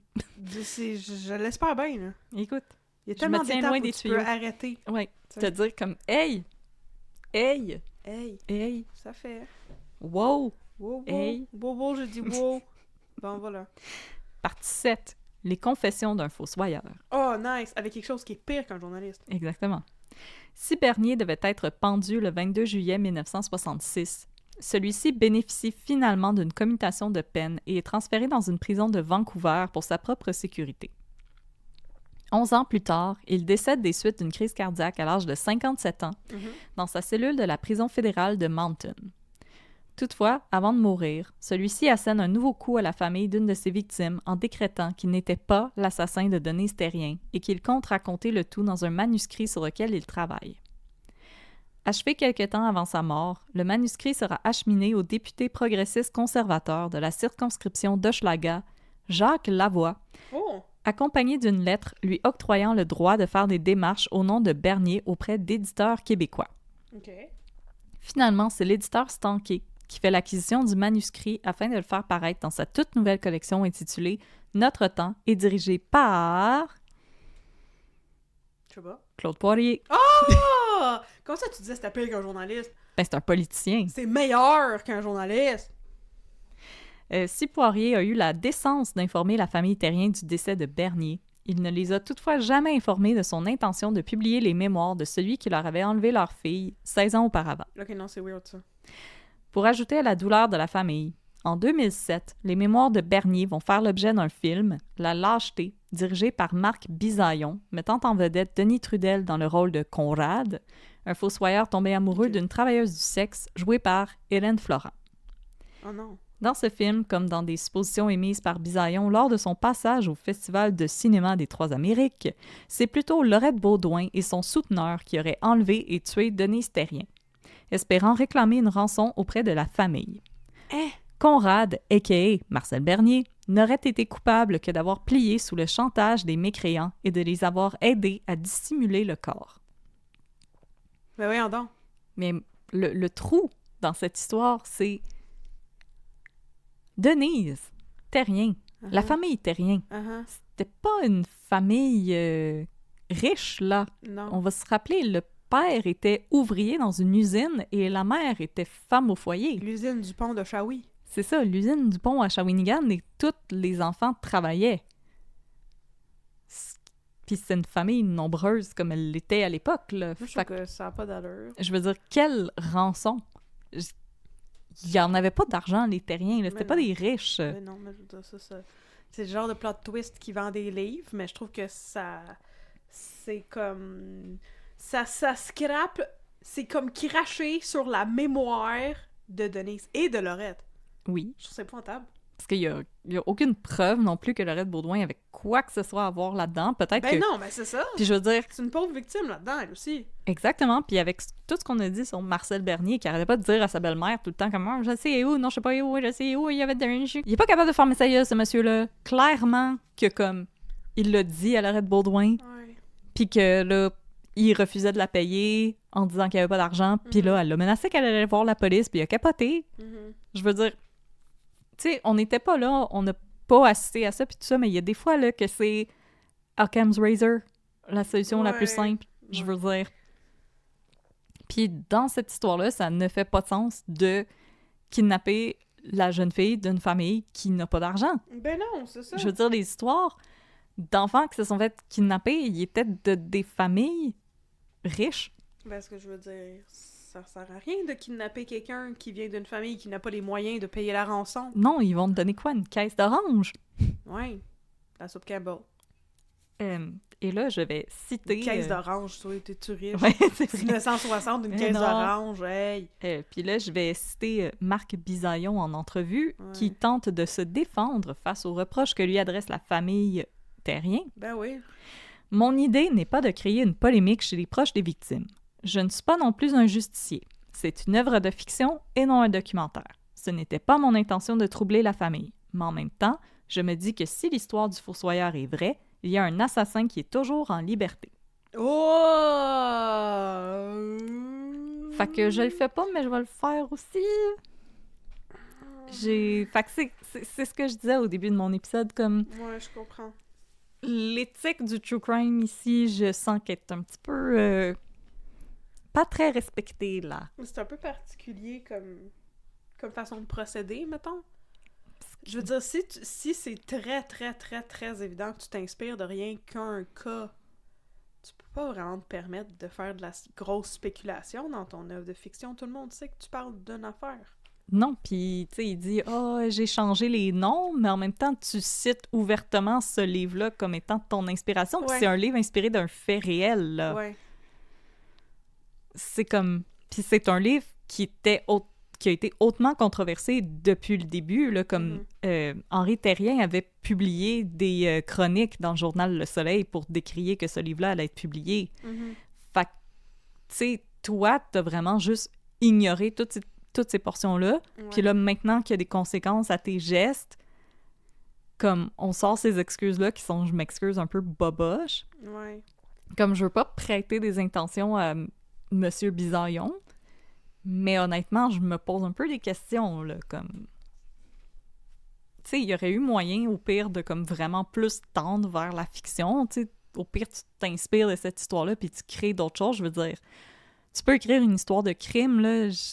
Les romans policiers, c'est pas tout inspiré par des vraies affaires.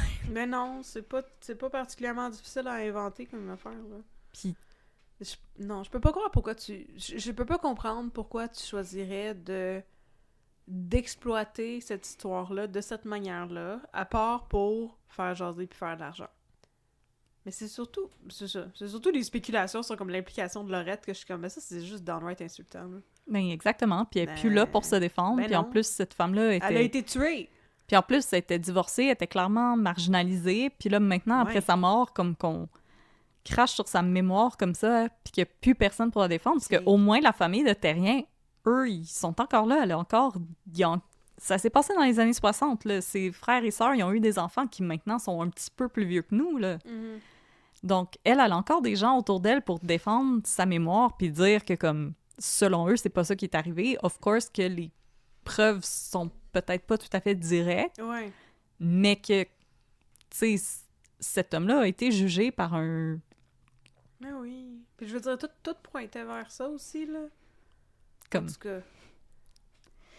Bon, c'est ça la discussion.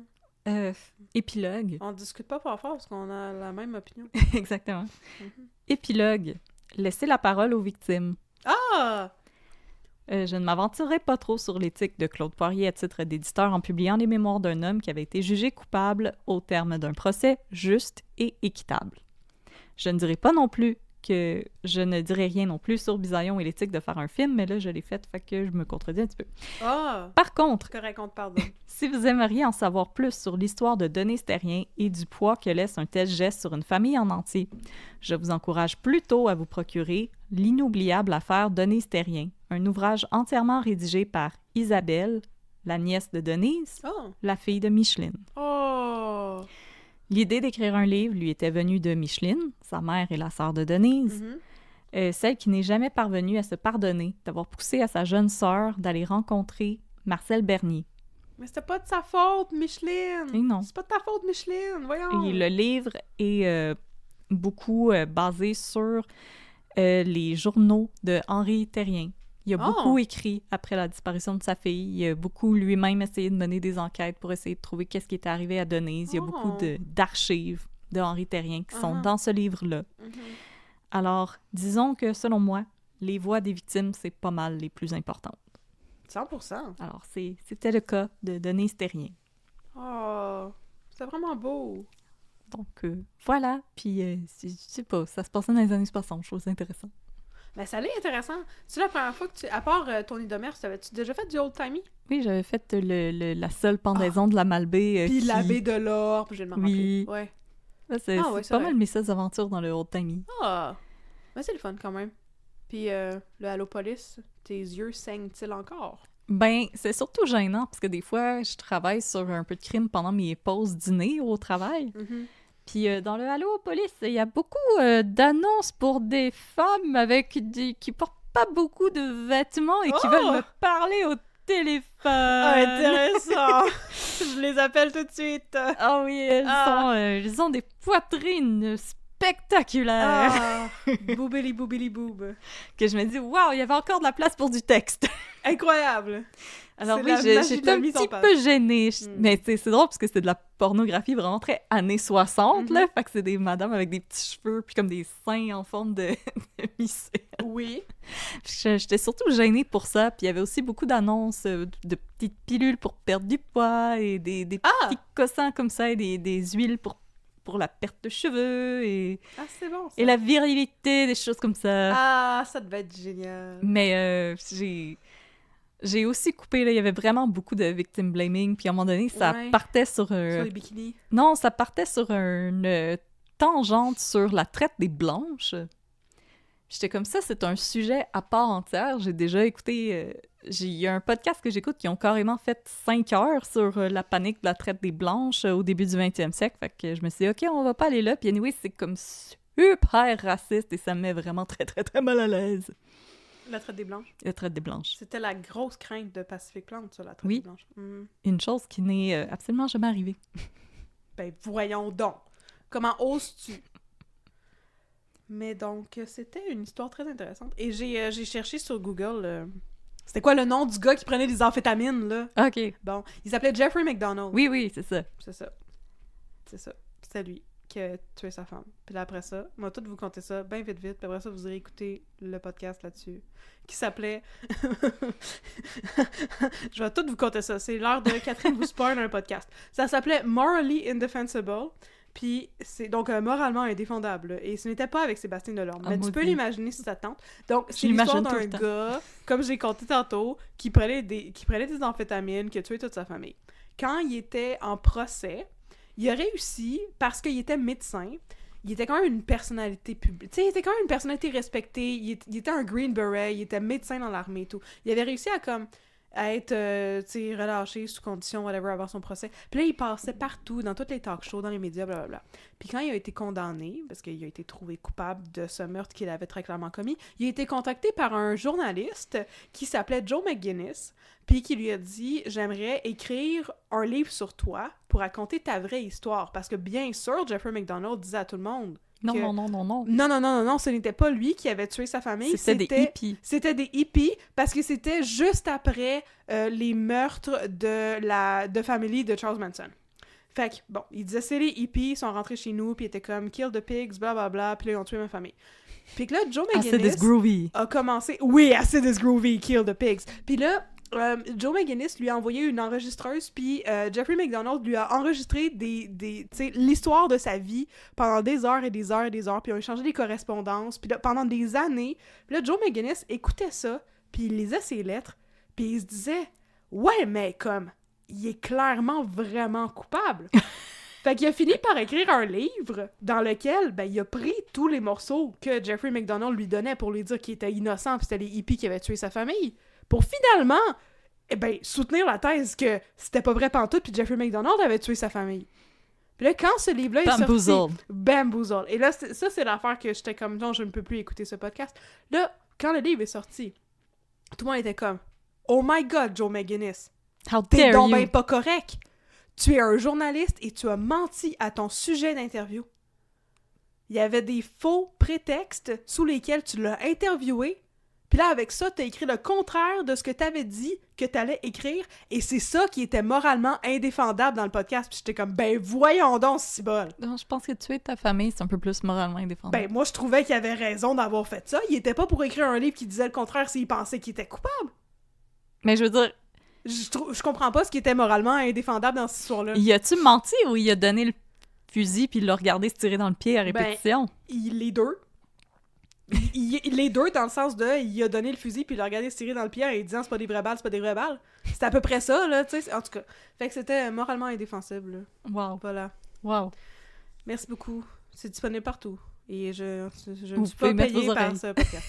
Bon. Alors, merci beaucoup d'avoir été avec nous pour cette folie qui m'a rendue très fatiguée. Le dodo sera bon ce soir. Oh oui. Oui. Il sera délicieux. Oui, il sera délicieux. Vous pouvez, comme toujours, nous suivre sur Facebook. Nous sommes là, @un peu de crime. Et sur Instagram, @un peu de crime dans ton café. Et nous avons aussi une boutique Etsy, un PayPal où vous pouvez nous payer un café. C'est très gentil, on l'apprécie beaucoup. On l'a appris jusqu'à date, il y a une personne qui a fait ça, c'était vraiment fun. Oui, merci. Merci beaucoup. Et nous avons aussi un Patreon sur lequel vous pouvez vous abonner pour 3 ou 5 ou 10 piastres ou 15 piastres. 15. Dépendamment de votre budget.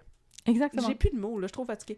Fait que oui, allez voir ça, notre Patreon. C'est bien spoil. Patreon.com/un peu de crime. Il y a des descriptions de tous nos tiers. Donc, les abonnements, c'est un abonnement mensuel. Et il y a des contreparties qui viennent avec ça, y compris des shout-outs en ondes que nous allons faire À maintenant. l'instant. On est tellement bien organisés.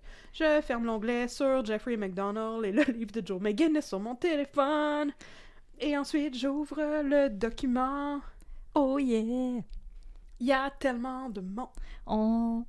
Prenez-le pas mal, on va pas tous vous nommer parce qu'il y a 2 pages de shout-out. Ça n'a pas de bon sens. Ça paraît que ça fait un bout qu'on n'était pas là. Alors, merci, Mélijade Bernatchez. Ça part pas bien, là, ton enfant. Excusez. Merci, détail photo. Très Ou peut-être detail photo, parce qu'il n'y a pas d'accent. En effet. Merci, Marie-Pierre Cyr. Merci, Lila Vautel. Merci, Marianne Alexandra Roy. Merci, Pierre Harvier Deschamps. Merci, C'est Vanessa. bien fancy, vous avez, Vous avez des beaux noms. Qu'est-ce qui se passe? Merci, Vanessa. Merci, Melody Roots. Encore quelqu'un, qu'est-ce qui se passe? Où vous les avez pris, vos beaux noms? Merci, Caroline Lahaye. Merci, Sandrine. Merci, Marie-Claire. Merci, Émilie Richard. Et merci, Marie-Ève Simoncelli. Merci. Merci. Pour les autres, on vous a pas oublié. On vous remercie au prochain épisode. Oui, puis on vous invite, si vous faites partie de nos patrons et que vous êtes abonnés à comme 5$ et plus, n'hésitez pas à venir nous rejoindre sur Discord. On a du fun! On a vraiment beaucoup de fun, puis on aime ça, genre, avec vous. On est une belle communauté. Comme là, ce vendredi, on va regarder Twilight. Puis là, quand l'épisode va être sorti, on va avoir On déjà va avoir regardé Twilight Twilight et on va Bon. s'enligner pour regarder le 2. Voilà, tu fais juste donner du faux Je mot sais. aux gens. Fait qu'on va regarder Twilight tous ensemble sur Discord. Exact. J'ai tellement hâte de chanter les chansons. Il y a des De chansons. Non, les tunes de la trame sonore. Ok, Je me rappelle la trame sonore comme si c'était hier. Parce que, Ça m'a tellement marqué. pour la petite histoire, malgré le fait que j'ai l'air d'un vampire, je n'ai jamais vu Twilight. C'est pour ça. Et moi, j'ai trop vu Twilight. J'adorais Twilight. Et maintenant que j'ai beaucoup de recul et plus de maturité, je peux l'avouer. Au secondaire, j'avais écrit une super longue fanfiction de Twilight. C'était une de mes premières fanfictions. Oh wow. Je vais pouvoir revivre ça en regardant le Je film, pensais mais que t'as comme dit, je pas vais vous la pantoute. lire. Non, mais comme si on se rend à... Il va falloir fixer un montant qui a comme pas d'allure qu'on s'en atteindra jamais. Genre 15 000 $ par mois, je vais vous lire ma fanfiction de toilette. Voilà. Ça va être un contrepartie. Puis à 20 000, on va vous lire la fanfiction de District 31. Ça va être excellent. Puis là, quand on va se rendre à 30 000, on va trouver une autre fanfiction qu'on pourrait vous lire. Écoutez, on va en écrire un autre. On va en écrire une pour Stat. Pour 30 000. Exact. Voilà. Et parlant de Stat, Stat. quel incroyable segue. Oh ben. C'est l'heure de parler des aventures de Lou Bega. Oui. Que fait-il? Il fait le Mambo numéro 5. Oh my god. Dans la salle Incroyable. d'urgence de l'hôpital Saint-Vincent. Oh. Donc, c'est l'heure des 2 minutes du petit médecin fendant pour nous remettre un sourire d'en face. Avec une histoire concernant laquelle j'ai des opinions. OK. OK? J'ai des opinions par rapport à ça. Correct. OK? Tu m'as dit tantôt, tu veux-tu raconter telle affaire? Puis j'ai dit oui. Oui. Tu doutais pas que j'avais des opinions, hein? J'ai Non. des opinions Mais t'as là-dessus. toujours des opinions. Ben, je sais. Mais T'as là, des genre- opinions sur le fromage qu'on met dans nos Oui, grilled cheese. exactement, sur le vidéo de les meilleurs grilled cheese que j'ai écouté l'autre jour. Mais là, j'ai des opinions là-dessus. Fait que allons C'est correct. à l'hôpital Saint-Vincent. Stat. Stat. Stat. Stat. Stat. Stat. Stat.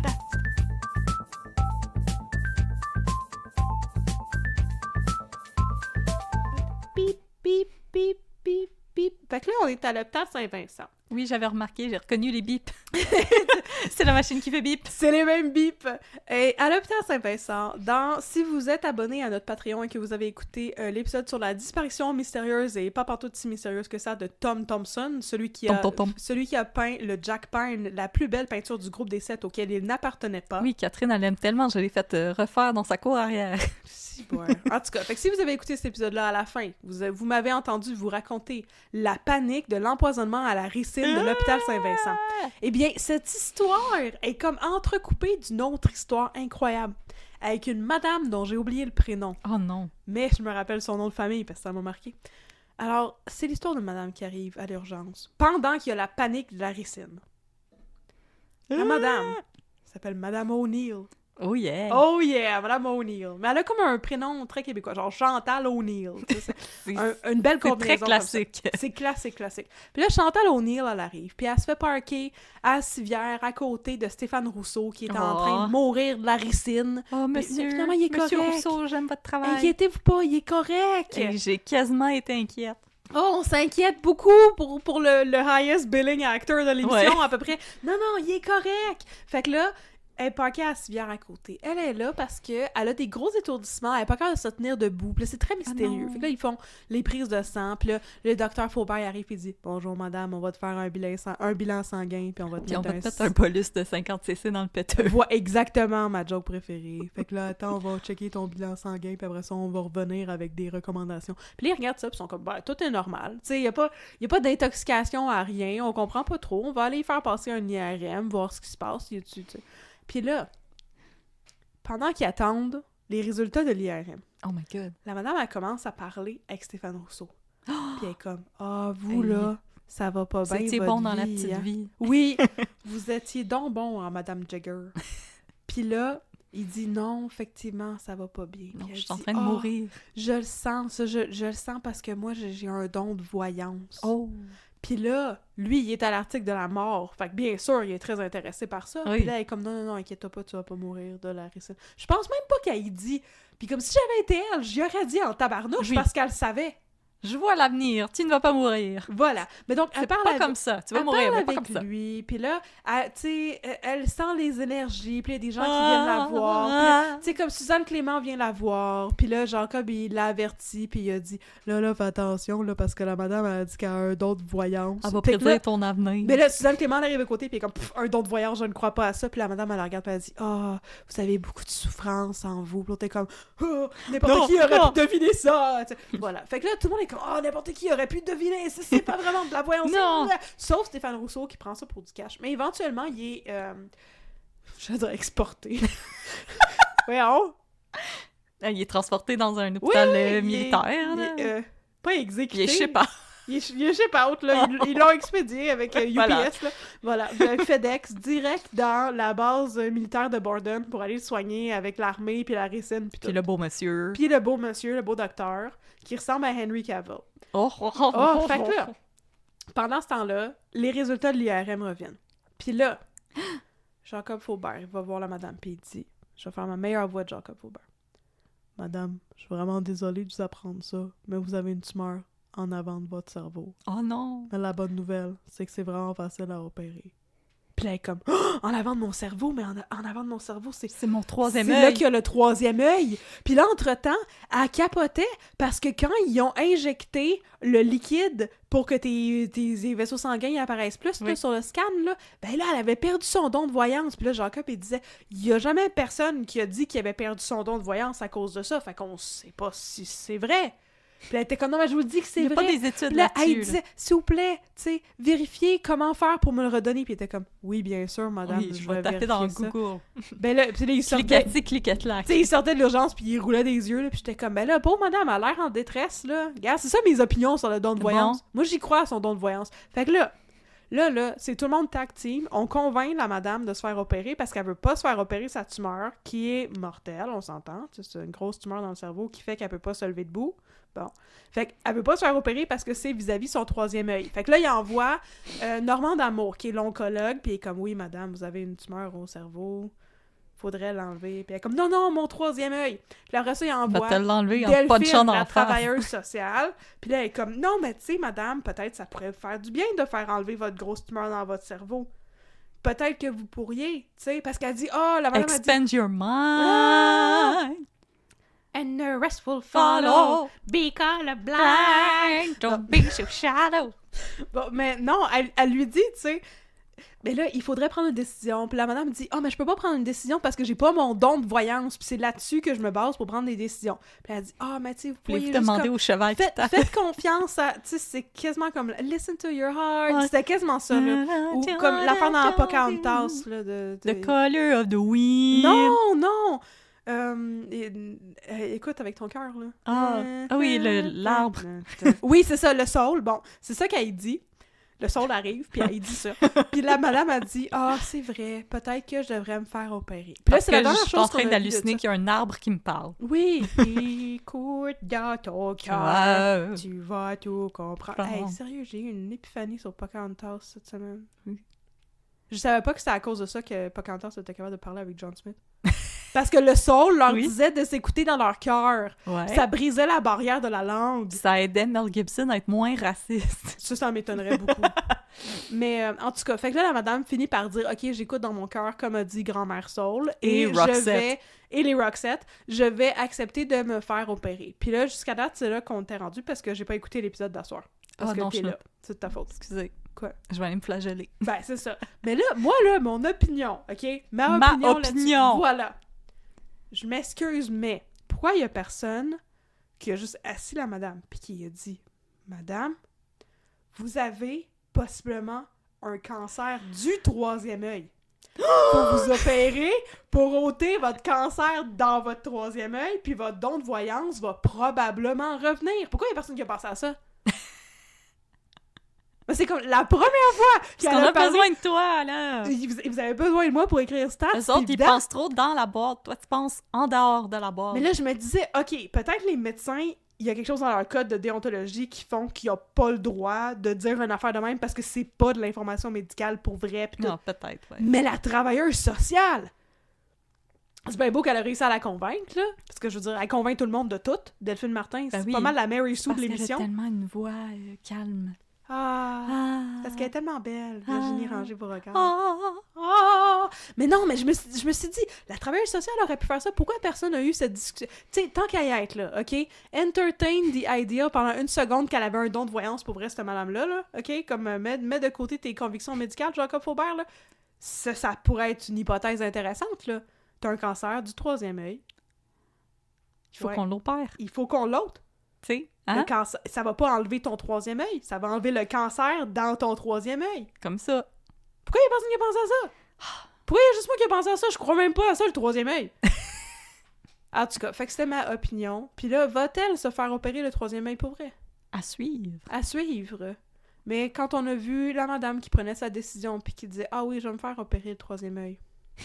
Parce que il faut que je fasse confiance à la vie. » Exactement. J'ai dit à mon chum, watch ben si elle meurt, est-ce qu'ils vont se sentir mal? Mon chum était comme, mon Dieu, t'es donc ben savage. T'es donc ben downer plate à mort. Oui, absolument. Mon chum était comme, t'as pas J'étais comme, j'espère qu'elle Keep mourra it pas. light. Mais Keep it light in the comment section. Oui, mais c'est ça. Je me suis dit, si tout le monde a dit, fais-toi opérer, comme ça tu mourras pas, puis qu'elle meurt, ils vont tous se sentir mal d'y avoir ôté son don de voyance. Et sa vie. Et sa vie. Elle va revenir les hanter. Voilà. Puis là, ça va devenir un hôpital hanté, puis ça va être bien funky funk. Featuring Pierre-Luc Funk. Pierre-Luc Funk, exactement. J'essayais de trouver une façon de plugger Pierre-Luc Funk dans cette joke. Alors, c'est la fin de l'histoire de Stat. Wow. De Jacob Faubert. Je voyais que la fin, elle s'en venait avec mon troisième œil. Oui? C'est parce que t'as pas fait le truc qui t'injecte dans tes veines pour Non. enlever le don? Non, j'ai refusé. Les vaccins, ça donne des queues de souris. Non, dis pas ça! Guy Podolène, sors de ce corps! Je suis un cheval ailé! Un poulet chenille! Ben, non, c'est ça, les moutons qui font ce bruit-là. Non, les moutons, ça fait ben. Ben, c'est ça. Et moi, j'ai fait Ah, ok, excusez. Non, les poulets, ça fait né. Hey, même ton fils, il connaît mieux ça. Hey, je suis pas capable d'imiter les chevaux, d'accord? Bon. Pendant le plus longtemps, je lui disais que le cheval faisait i-an, parce que je suis pas capable de faire un bruit de cheval. T'as mélangé ton fils! Je sais, il pensait que les chevaux faisaient i-an. T'as mis sa carrière universitaire in jeopardy. Ben, je sais, ben, il va arriver là-bas, puis on va lui dire, mon Dieu, en quoi se transforment les petits-enfants dans Pinocchio? Puis il va dire, en chevaux. En chevaux, bien entendu. Parce qu'ils font i-an, et il va perdre son PhD. Et sa bourse. Oui. À Harvard. Oui, exactement. Bon, voilà, cette joke a assez erroné, cet Oui. épisode aussi. Merci beaucoup d'avoir été des nôtres. On Merci, se voit la avec prochaine fois, Stan. mon troisième œil, je vois que dans 2 semaines, il va y avoir un autre épisode. Ah! Qui va possiblement parler du Ku Klux Klan. Oh, pas le clan! Ouais, la chose que je suis pas capable de prononcer, le Ku Klux Ah, Klan. mais il mérite pas qu'on fasse d'efforts anyway. Mais pourquoi ça s'écrit de même? Moi, j'ai tellement de questions. Pour ça me prend du temps à écrire mes cas. Parce que toutes les questions que je te pose pendant que tu fais tes Tu les erreurs, poses à toi-même. moi, je les pose à moi-même. Pourquoi Bon. ça s'appelle Ku Klux? Klux. Pourquoi ça s'appelle Ku Klux Klan avec des K? Ben là, écoute, les gens, ils vont te répondre dans les commentaires. On a toujours quelqu'un qui a la réponse. Ku Klux Klan. Écrivez-moi-le, toujours puis je vais pouvoir le Ku Klux mettre Klan. dans mon cas. Voilà. Voilà. Merci beaucoup. Stop. Merci, Staph.